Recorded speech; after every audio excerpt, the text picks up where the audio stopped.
Hey guys, welcome back. Tricia here, back for another Love and Marriage Huntsville review. Let me start off by apologizing for my tardiness. I actually went out tonight. I was a good girlfriend. And so I'm just now getting a chance to take notes and come to you all. Let's jump into it. So we start right where we left off with the cast being over Mel, with Kimmy calling what Mel is saying BS. Kimmy feels like when Mel doesn't want to talk about something, Mel doesn't have to talk about it. But when Mel comes to talk to them about something, that they need to talk about it. I think that two things can be true, because Mel doesn't want to talk about certain things, nor do they. There is this constant rewrite of history where everyone on the cast has been guilty at times of not wanting to discuss certain subjects, and they don't talk about it. So let's not sit here and act like Mel is the only one who does this. Should Mel be questioning them if she's not willing to answer certain things? No, but neither should they. They all do it. Kimmy and Maurice did it this entire episode. They even played around on the reunion about it. We see that Martell doesn't like to talk about certain things, and the Scotts don't talk about certain things. They didn't even bring the whole subject of them and this lawsuit to the stage. Other people said it before they did. So there's a lot of stuff that they choose not to talk about, right? We haven't even really heard too much more about Scott Manor on the show. It was brought up in a live by them, but not on the show. So there's a lot that isn't discussed. As this is happening, Marceau is chiming in saying, gather her up, gather her up. At first, I thought that he was talking to Mel, saying to gather up, the ladies. But then I thought, okay, maybe he was talking to Destiny, because Destiny was co-signing and adding her 2 cents while Kimmy was going in on Mel. And it's really off-putting to me, because Destiny is very opinionated when it comes to things with Mel, but she seems not to be as opinionated when it comes to things with other people. Example, how is it that you can call out that situation in that moment that that's wrong, but you couldn't do the same thing when Martell was sitting there talking all types of buku trash about Tisha, saying all types of nasty things at various points about Mel? Like, for a long time, I thought that Destiny was this girl's girl, but she has her ways too. And I don't know. It's just a bunch of hypocrites that are on the show together. So with Carlos talking, he's like, one thing about you guys, even though y'all aren't close anymore, I will say that and I think it was Maurice that said it, there's a mutual respect there, and they both agree. Next thing we know, the mentor subject comes up again. I personally feel like this should have been skipped, because I'm gonna go off a little bit, and y'all may disagree with me. It's okay. Y'all not here to agree with me. You're just here to hear what I have to say and add your thoughts on it as well. So Mel talks about how she didn't know for 6 weeks that Nell felt away. And Nell says, she had to shut down because something really pissed her off. Something that Mel said really pissed her off, which was the whole mentor thing. I know that we rehash things on reunions, but good Lord, how long are we going to talk about this? Nell, you were not that lady's mentor. You were supposedly her friend. You did not have to leave your mother. You did not have to go and see Mel or Martell. If the roles were reversed and something was going on with Miss Van, Mel, and she would be warranted to, would not leave her mother's side. If the roles were reversed and we were in similar situations with our friends, well, let me not say we, I'm going to talk about me. If I was in a similar situation with my friend where I had a loved one who I knew was sick to the point where they would soon no longer be on this earth, the last thing that I would be worried about is answering your phone call, let alone coming to see you to deal with whatever mess, whatever newest cheating issue is with you and Martell. Nell should have kept her butt at home, and her husband should have encouraged her to, because at this point, the deflection, in my opinion, shows that there's a bigger issue, which is that Nell still does not know how to process her grief, and she's angry. And rather than being angry at herself, it's easier for her to pass blame and put it on Mel. Nell tells us that she put in time and she put in nights and she put in countless hours with them too, into the wee hours of the morning. And Chris is co-signing Nell and this whole mentor stuff and how they were spending time with them that they could have been spending with Nell's sick mother. And Mel says, I understand. In other words, we've already spoken about this. I thought we already moved past it, but here we are yet again. And Nell is speaking to me the same way that Kimmy is, like we didn't already resolve this and we're rehashing it again, but the way that she's speaking now is making it sound like it's still an issue for her. Nell says, I take this stuff seriously. My question is, why isn't anyone directing any of that towards Martell? Because was he not involved in the meetings?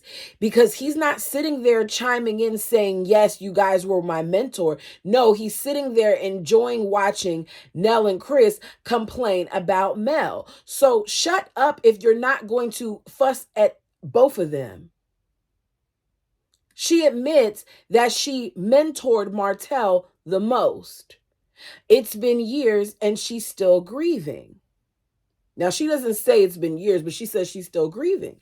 I'm adding it's been years. And I'm not saying that to act like grief isn't something that is always with you. I'm saying that at this point, there is a bigger issue here. And it isn't Mel. It's that Nell needs to address her issues. Nell needs to sit down and talk with somebody and stop finding, I don't know. I'm going to shut up about it. I just didn't like it. So Marceau is saying, like, Mel, you're not taking your gathering, Mel. You're not taking your gathering. And Mel is like, no. She shouldn't have to take anything. I completely understand losing a loved one and what that entails. I just don't like the whole, I'm going to blame Mel for this, like Mel had control over you coming to her house. Nell says that despite what people say, that she has a soft spot for Mel, but she knows that, things aren't the same. And to that, because Mel at this point is now over Nell, and I don't think they have a friendship, Mel says her feelings are her feelings. She doesn't agree with what is being said. As they break, Tricia and Marceau talk to Mel before they go in the back. Tricia then tells the showrunner that, there were times where they've talked to Mel, but Mel doesn't want to hear what they have to say. She feels like there will be some resolve, but Mel doesn't take accountability and she gets defensive. I do believe that there have been times where Mel has gotten defensive and where Mel hasn't taken accountability. In my opinion, accountability involves owning your part without pointing out what others have done. I feel like when you point out what others have done, you're doing exactly what she says, which is make excuses. And I'm not saying others aren't guilty of it. I'm saying right now we're talking about Mel, and that's a thing. So Mel is talking to, I believe his name is Marcus, the same showrunner, and she's saying that all it is just a lot, that the energy on the stage is negative, and it is. She's saying that her and Kimmy were good, so she doesn't get why now this is a thing. She feels like everybody on that side of the stage that we all have noticed is heavily occupied with chairs. It's not an even split. She feels like everybody on that side of the stage got together and determined that they would gang up on her. I don't know if that's true, but I wouldn't be surprised based on some of the things that we know that's happened in the past. She says, when it comes to Nell, her feelings are her feelings. But let me be clear on something. I never sought Nell out. I never called Nell to tell her to come over to do anything with me and Martell. So my question is, how did she end up being over there? What made Nell determine that she was coming over? Was it Martell that asked to come? Like, I don't understand what led to it. Because let's say that Mel is telling the truth here and that she never called. If there was something that was really, really bad going on and Nell was concerned, what she should have done was she should have told Mel to contact her mom, or she should have sent the authorities or whomever over there if it was a violent situation. But we don't know the whole story to it because it's still, in my mind, not being told completely. So after they come back from commercial break, Carlos does this whole Destiny package, acting like she left of her own free will before and like she wasn't previously fired.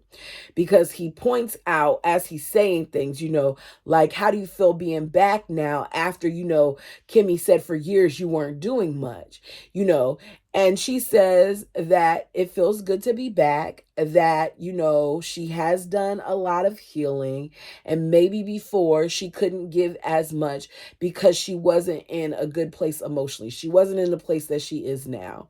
So Kimmy admits that she never thought about, the place mentally that Destiny was in, and that she probably did need to heal. And she feels like you can tell that there's a big difference. What's the difference? Y'all tell me down below what's the difference. Did I miss it? Because the only difference that I see now in Destiny is that she's directing her anger towards Sunny. That's it. I don't see much greater of a difference. She's latching on to other people's storylines because Sunny was her storyline. Even though Carlos supposedly had her coming back to the show before he reached out to Sunny and Moses. Because the storage, fragrance shop, whatever that thing that she has going on was not it. And neither was this whole forced kiss and whatever else we saw with, her and Lance.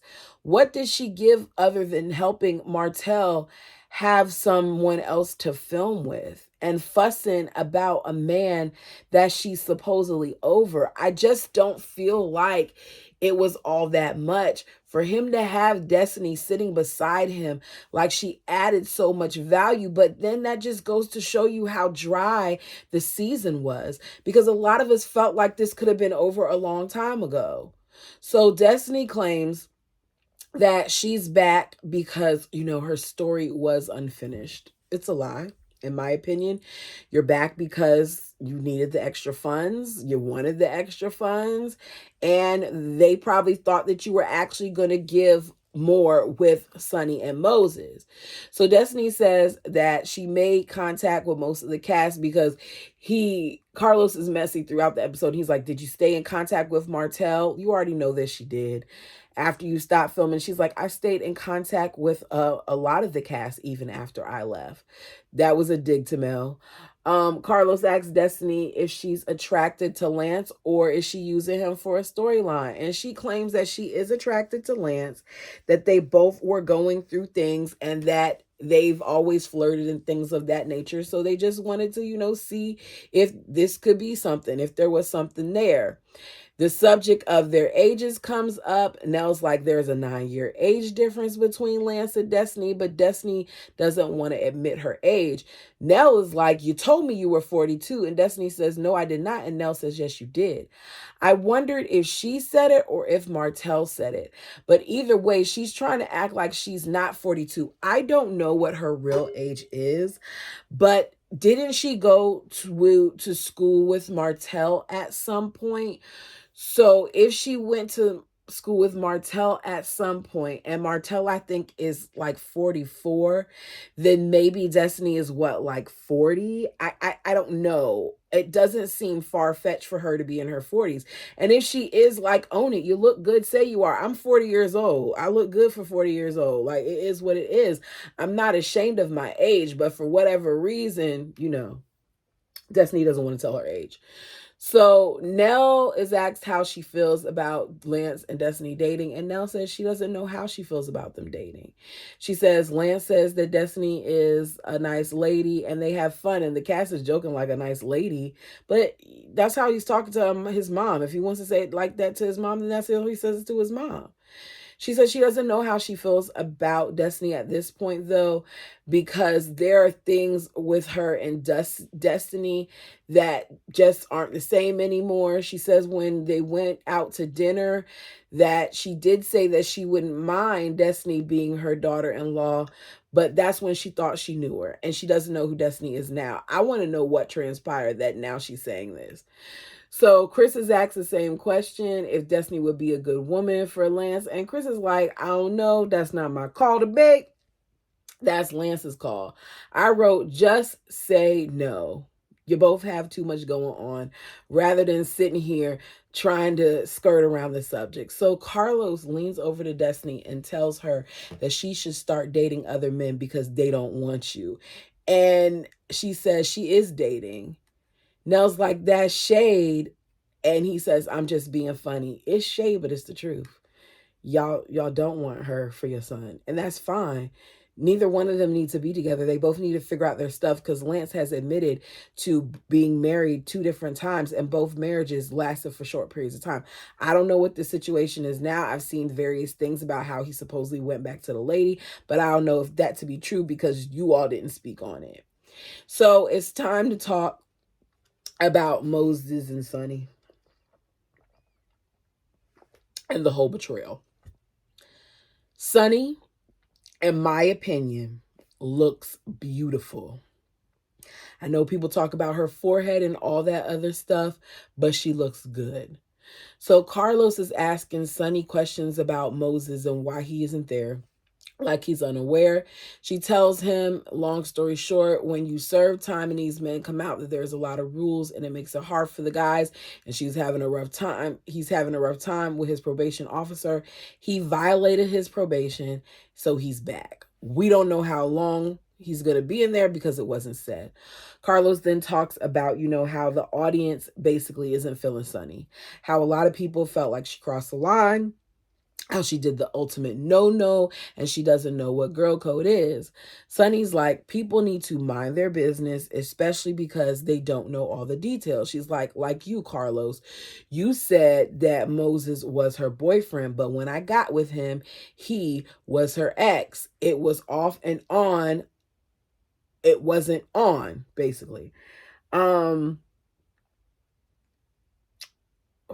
know what I wrote there. Oh, she doesn't have like the title on Moses. They weren't friends. She didn't feel like she was wrong. She felt like Moses should have been the one to tell her once they started dating. Tisha then interjects, talking about how messed up it was for Sonny to do that and how as a friend she would never do that. And Sonny repeats what Martell had been saying by saying, didn't you talk to one of your husband's friends before you got with him? And Tisha's like, no. And she's offended by that whole situation. You then got Mel laughing because Destiny says that she feels like Moses married Sonny to not only get back at her, but so that he can talk to her and have the platform. I do not think that he wanted to get on the show via Destiny. No, let me rephrase this. Okay. I do think that he wanted to get back at Destiny.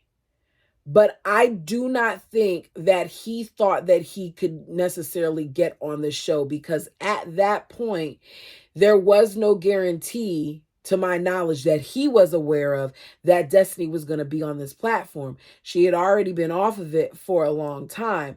So to me, that would only make sense to say that if she had mentioned to him or it was out that she was coming back. Destiny says that Mel and Sonny got together in July to devise this whole storyline. And the both of them are like, where you get that from? Who said it? It's a lie. Destiny is speaking like she knows for a fact that Mel wasn't surprised to see Sonny at the whole podcast thing and all that other stuff. And Carlos says, like, look, I did ask Marcus to reach out to Sonny and Moses, that you were approached and they were approached as well. And I don't understand why we didn't get a clip of Carlos just saying that Mel didn't know. I do not think Mel knew. I think Mel was shocked, just like everybody else, is what we saw. And I think that even the way that he went about doing it, he put it in there when Mel was at a point in the podcast where she was telling her truth, which is that she didn't like the way Carlos handled things and she didn't feel protected. And she was being real honest and vulnerable in that moment, just for you to cut it short by bringing them out. So I do not think that it was something she was aware of. I think that just like the audience, she was shocked. So Carlos says, Destiny, you knew that they were coming on the show. And Destiny's all defensive and stuff like that. She's like, I didn't say I didn't know. He's like, okay, let me finish. You weren't blindsided. It wasn't something that you were told after the fact. I just want that to be clear. So Destiny has an attitude. I'm sure he's going to say something to her about it later, but whatever. Carlos tells, Sonny, that I understand that, it was announced this day on the podcast. And then quickly after that, like a couple days later, you were filming with Kimmy and them, and you faced a lot of criticism and a lot of backlash. And I think as a result, you kind of came off as too harsh. But I'm sitting there listening to it, and I feel like, Carlos, that's what you wanted. You knew that the main cast was going to have a problem with her, especially because at this point, all of them were cool with Destiny. So they're going to have Destiny's back. And you knew that the fan base wasn't going to like her because they booed them on the episode of your podcast. So you were not surprised with this whole situation. And I think that you liked it because your whole point was to have your ratings go up so people could see it. So Carlos is trying to say that at some point, Destiny, just like you got past things with Stormy, because you and Stormy did not like each other, that maybe you can kind of get past this. And Destiny is being snippy with him. Carlos says that, the season is over. Is there room for you two to be in a place basically of forgiveness, or where you guys can be cordial? And Sonny's like, I'm good. I don't have any beef. I don't feel like I should apologize again because I've already done that, and she didn't receive it. Then the entire Maury situation comes up. Sonny tries to act like she wasn't alluding to her not knowing who Law's father was. Sonny, if you put that thing up there, that's what you were doing. Own it. Sonny says, after talking about us every single Monday on what I thought was supposed to be a podcast about your mental health, but you sitting there talking about us, I posted something. Destiny says, you couldn't go any lower than that. So there's no coming back. And I feel like it just needs to be left there. Even if she did not post that about Destiny, Destiny would not forgive that lady. Destiny was supposedly dealing with that man off and on for 15 years. She supposedly was in love with that man. She supposedly was messing with that man in between her and LeBaric. So you're going to find a way to still be upset because after all that time that was put in, he went to someone else. It's not going to happen. And it's okay to say that it's not going to happen. She just wants her to be gone. And she got her wish because Sonny is not coming back. We then, after we see them break, see Mel go to check on Sonny. And apparently we didn't get to see Carlos say that Mel didn't know that Sonny was going to be a part of the show and all these other things. But we did see, that other part. So Sonny says, like, all this talk about Moses and what he did and didn't do, or what I did and didn't do.